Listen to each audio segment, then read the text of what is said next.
Malaysia, a country of contrast, rapid development, modern infrastructure, and growing GDP, but beneath the surface, a silent divide is growing. This is the story of income inequality and how fiscal policy shapes it. In Malaysia, the divide between the rich and poor is growing at an alarming rate.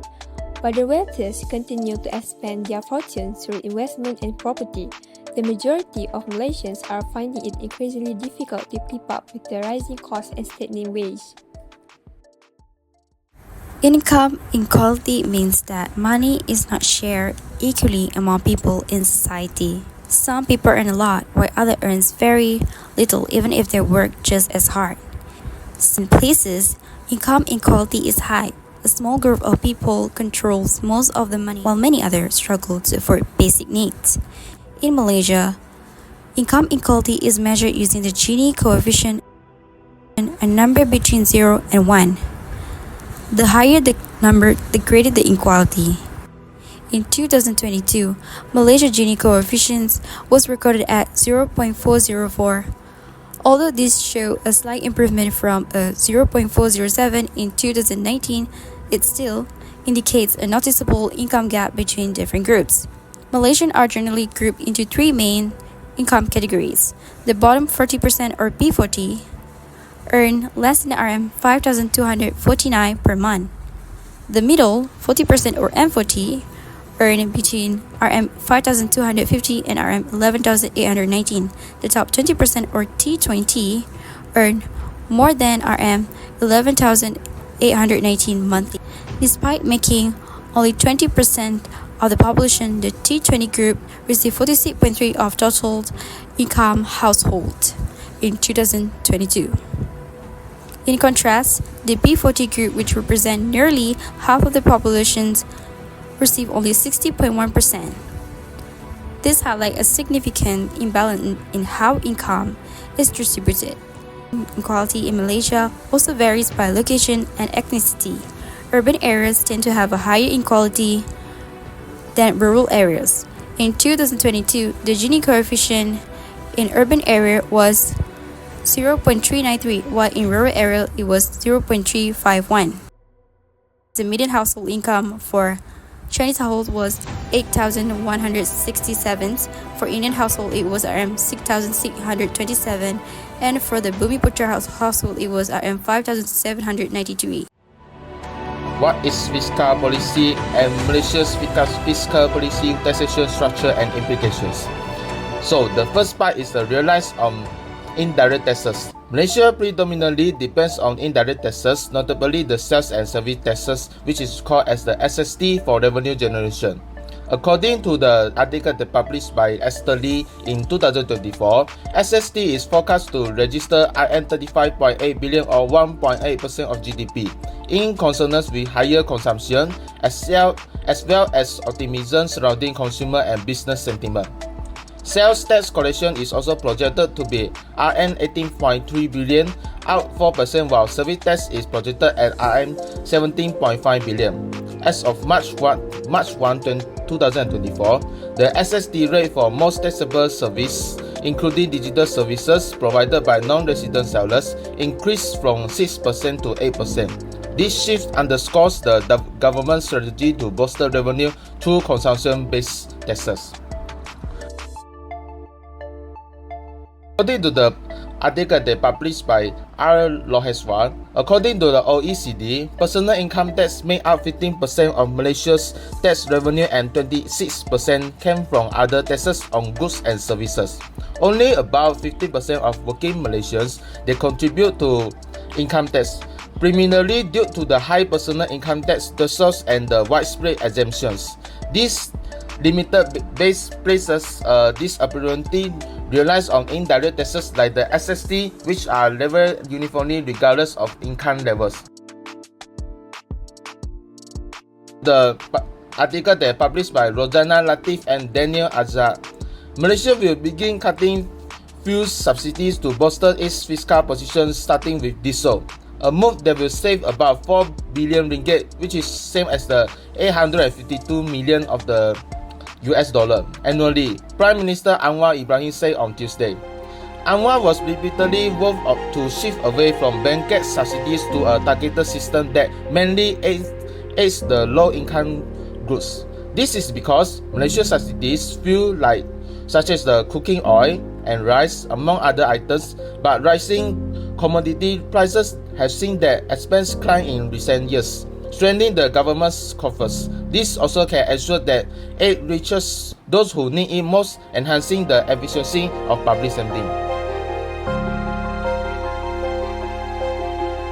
As reported by the Age Malaysia, the World Bank has projected Malaysia's economic growth to slow in 2025 as a result of the challenging global environment. It is stated by International Monetary Fund that Malaysia's economic growth forecast for this year was dropped to 4.1% from an earlier estimate of 4.7%, following regional slowdowns triggered by the rising US trade barriers. So 67%, I think you can for the most part see it, and trade barriers. Recently, The Star reported that RON 97 petrol and diesel prices in Peninsular Malaysia dropped by 10 cents within a single week, highlighting how exposed we are to global market shifts. Institut Penyelidikan Ekonomi Malaysia MIER menjangka penyelarasan minimum bagi penyasaran subsidi petrol RON 95 kelak.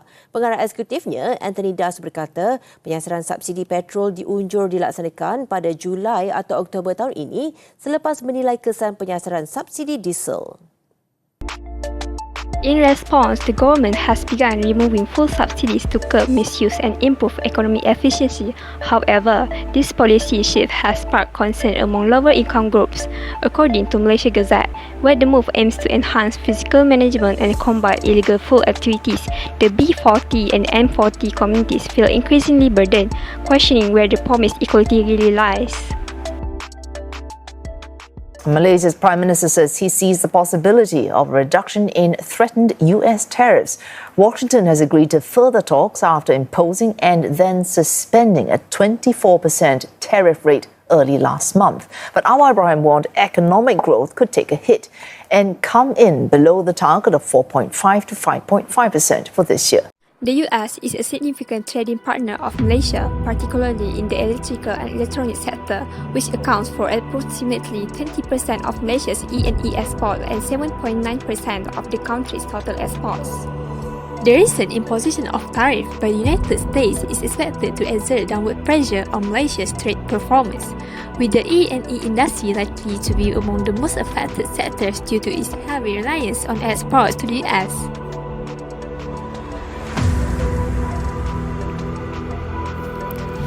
The OOSR in 2020 was 1.8% at primary level, 4.7% at the lower secondary level, and 12% at upper secondary level. Relative income mobility captures how one household income changed over time compared to others, asking how many people move up the income distribution and how many down. More than half of individuals starting in the bottom 20% income distribution tend to remain there, indicating limited upward mobility and reinforcing income inequality.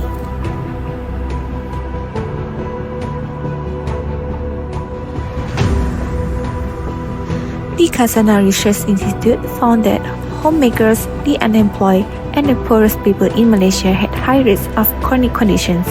Chronic conditions like diabetes, high blood pressure, and high cholesterol were most common in the B20 income group.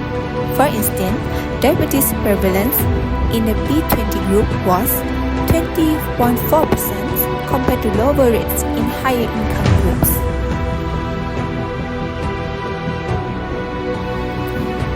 The crime index ratio per 100,000 people rose from 146 in 2022 to 149 in 2023.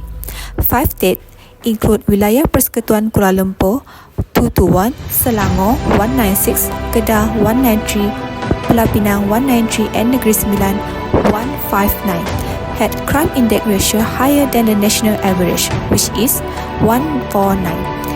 In 2023, Sabah recorded the lowest crime index ratio of 95, followed by Kelantan at 96 and Terengganu at 100.